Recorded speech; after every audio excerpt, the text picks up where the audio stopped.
This time, I'd like to start with an announcement. Tonight, from 8 p.m., I'll be doing a live broadcast on YouTube on Nico Duga. I would appreciate it if those of you with some free time could join us. Now, on to today's topic. Today, we'll be discussing the relationship between the Xi Jinping administration and China's military. While people refer to it as the Chinese military, it is, after all, the military of the Communist Party. There are various theories about this relationship, and I believe that many people find it very intriguing.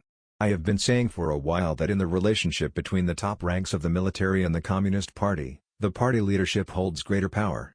Therefore, although the military may hold considerable dissatisfaction toward Xi Jinping, I do not believe there will be any rebellion or attempt to overthrow the Xi administration by someone within the military. There are various reasons for this. For instance, even within the Communist Party, Xi Jinping is not one to let potentially dangerous people who could replace him run free. He has been systematically removing such individuals. Currently, many senior Communist Party officials and military personnel are under surveillance, especially those who have retired and reached the so-called elder statesman level. In other words, if there is any potentially dangerous movement against Xi, the relevant parties are dealt with before it materializes. This is why I think that while there may be people who are dissatisfied with Xi, any organized rebellion or coup attempt would be quelled before it begins.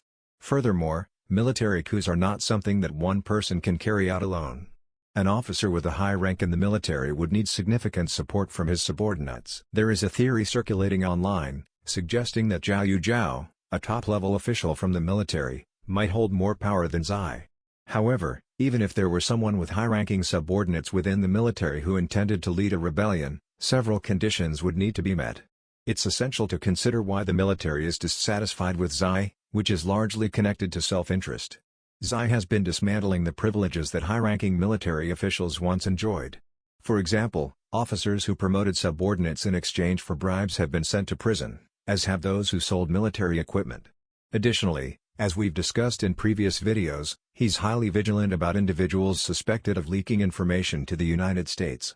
Regarding the rocket force, over 10 senior officers have already been removed. This explains the military's discontent with Xi. That is, the high-ranking officials in the military want to continue benefiting from bribes, selling equipment, or leaking secrets abroad, but they don't want to face punishment for it.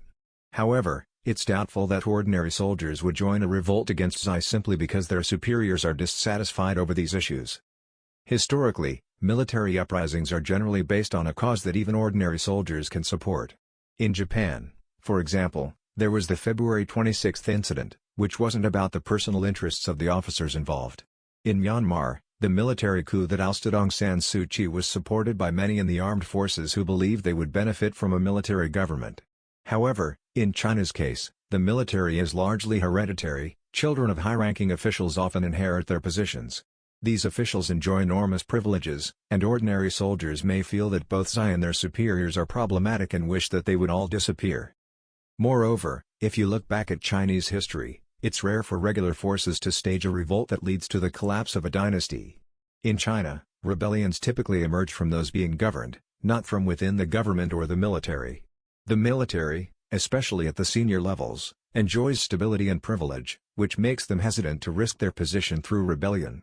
This pattern has been consistent throughout Chinese history.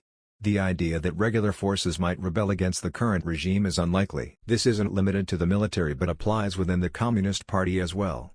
Trying to challenge Xi directly risks losing their current status and privileges, which include vast personal wealth, influential positions for their children and grandchildren, and in many cases, significant assets abroad. Given this, it's very unlikely they would gamble everything by challenging Xi.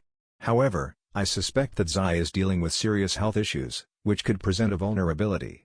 Historically, Communist Party leaders haven't been as physically unhealthy as Xi appears to be.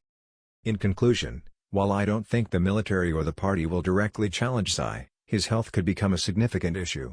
Additionally, tensions among his subordinates could lead to conflicts, especially since Xi's inner circle is filled with officials from Jiangxi and Fujian provinces, which might harbor factional rivalries. This resembles the Enlushan rebellion, where internal strife within the ruling party, rather than a revolt against the Tang dynasty itself, led to turmoil. In the end, I believe Japan could learn from China's example, aiming for a society that doesn't create enormous wealth disparities that leave the majority struggling.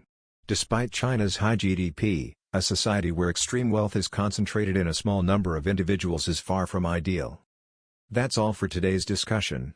I look forward to seeing you in tonight's live broadcast.